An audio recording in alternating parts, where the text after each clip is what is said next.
Up next on today's beer review, we're going to be looking at Exit 16. This is a wild rice double IPA, and it is by Flying Fish Brewing Company, and it says brewed and canned by Flying Fish Brewing Company under special agreement.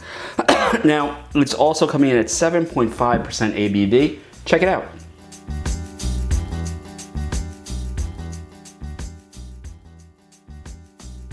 Hi, it's Rich, and welcome to today's beer review. And today we're looking at Exit 16. This is a wild rice double IPA, and I have to be honest with you, I've never heard of that. So I was driving through Pennsylvania, and there was a distributor. It was just called like ice cold beer, like some random one, but it had a nice selection of singles. So I grabbed a bunch for the sake of review. And well, I've heard of Flying Fish Brewing Company.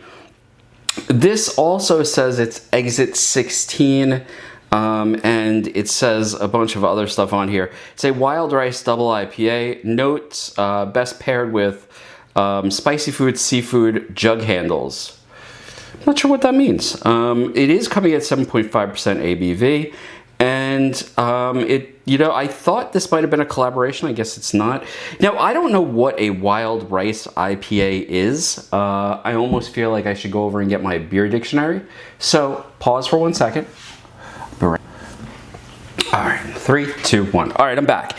And I have my book with me. This is the Oxford Companion to Beer.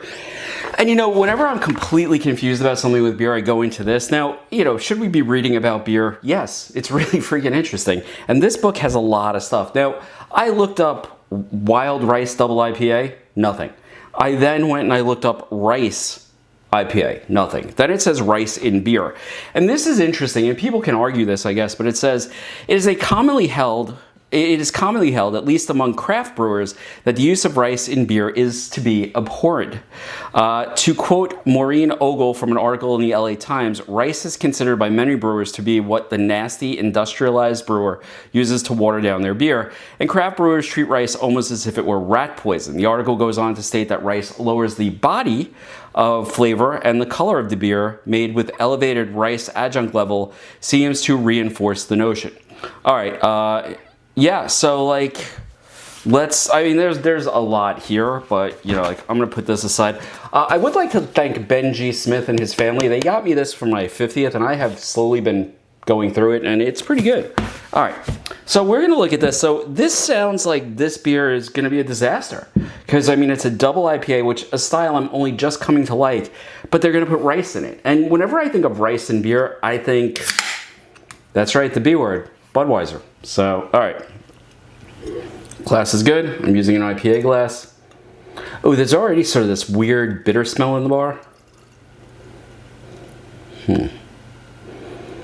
It pours a darker color than I expected after reading that book. And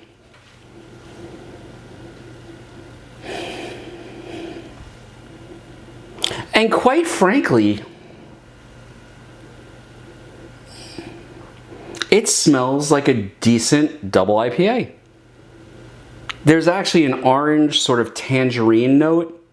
I don't even know if it's tangerine. Those little midgy things that you get in the bag, and it's like 20 of them in a bag for it used to be $3, now it's probably $12. That's what it smells like. It's got a nice aroma to it. I do think you can get a hint of the rice, almost like the hint you get from a Japanese or a Chinese beer. But it's definitely buried under the rest of the sort of citrus notes of the IPA. Let's give it a taste.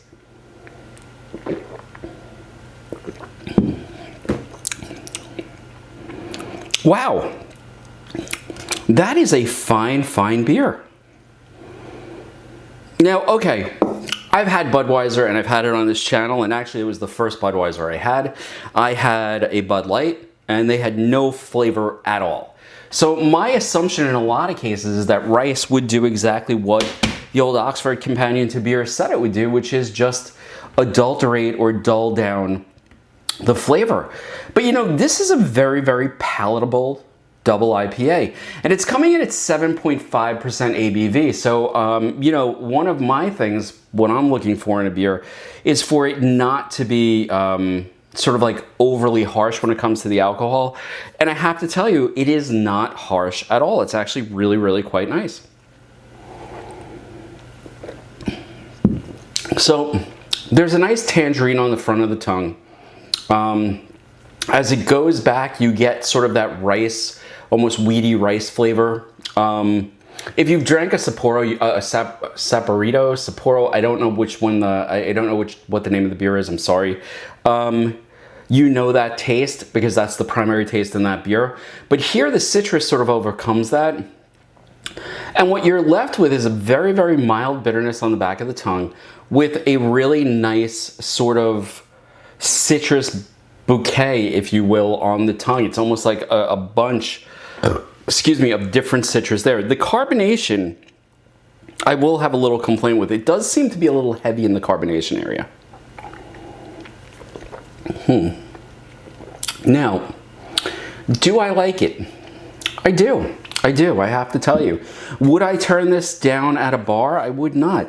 I will say this though, it's $5.99 a can, so $6 a can plus New York or New Jersey tax or Pennsylvania tax. I can't remember which state it was in. New York, Pennsylvania, New Jersey, they overlap in a lot of different places, and I travel a bunch for this and that.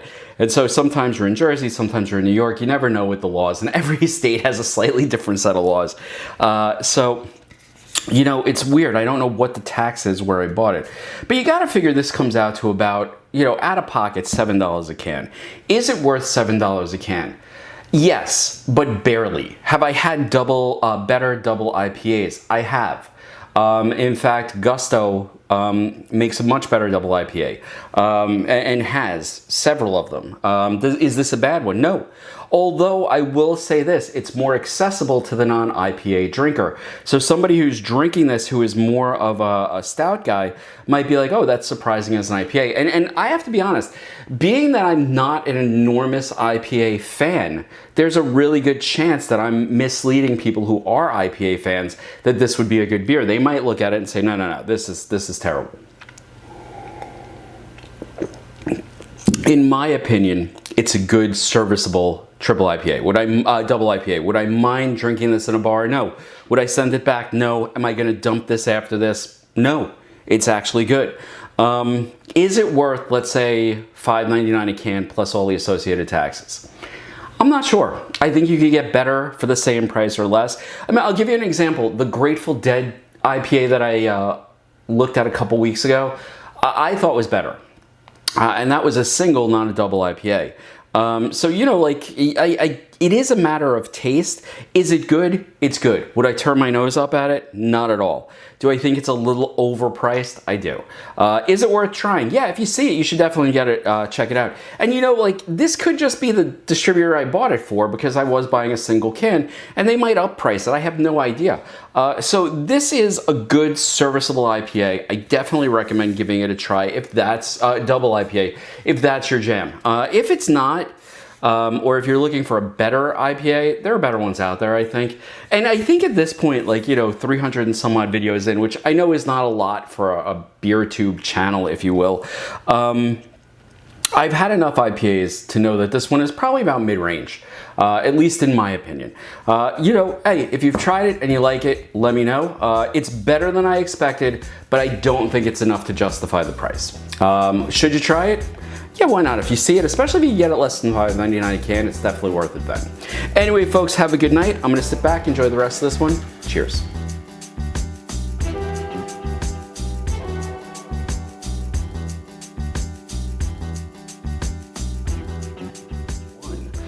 Up next on today's beer review, we're going to be looking at Exit 16. This is a wild rice double IPA, and I know some people are going to complain that I call it a double IPA, but fuck it, like I call it what I call it. Okay, I got to kill this, start over again. Okay, 3, 2, 1. Up next on today's beer review, we're going to be looking at Exit 16 Wild Rice Double IPA, and this is by Flying Fish Brewing Company, and it is, fuck that one up, 7.5%, and I guess this is Pensauca. Yeah, okay, this will all go at the end. All right, 3, 2, 1. All right, 3, 2, you know what? I'm gonna save that glass for something.